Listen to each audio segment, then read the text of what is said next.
In the year 1697, an anti-Swedish coalition was formed. This coalition was made up of three countries: Denmark, Saxony-Poland, and Russia. Each of these countries wanted to take land away from the once powerful Sweden, and they thought taking it away from 15-year-old King Charles VII would be easy.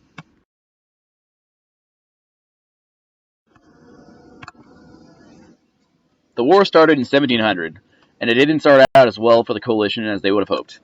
The Danes invaded Holstein-Gottorp, and in response the Swedes, who were aided by the Anglo-Dutch, sent their naval force to Zealand and threatened to overrun Copenhagen. The Danes buckled and withdrew from the war via the Treaty of Treventhal in August 1700.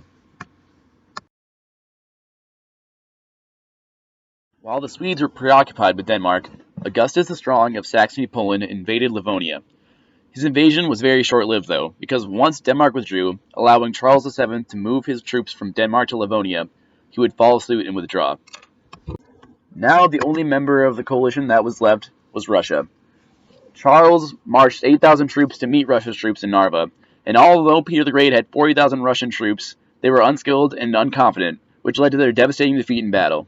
Russia lost 10,000 men, but unlike the other members of the coalition, he was resilient, and he didn't give up. In October of 1702, Peter the Great claimed the area by the upper Neva River, and the Russians took the fortress of Nodeburg. Then in 1703, he took another fort, Ninechance, which is now within the city limits of modern St. Petersburg. Then, in May 1703, he started construction on the new Peter and Paul fortress. He built this new fortress with express purpose of defending the Neva Delta from possible Swedish attacks. The Swedes were defeated before the fortress was ever completed, but it's still important because it would be considered the founding of modern-day St. Petersburg. After Russia ceded this new area by the Baltic, they tried to make peace with Sweden. But Sweden would not accept, because they considered Russia a permanent threat in the Baltic, and in 1708, the Swedish army invaded Russia. Shortly after, the Swedes were defeated in 1709 at the Battle of Poltava. The wounded Swedish king managed to escape, but died shortly after before the war ended.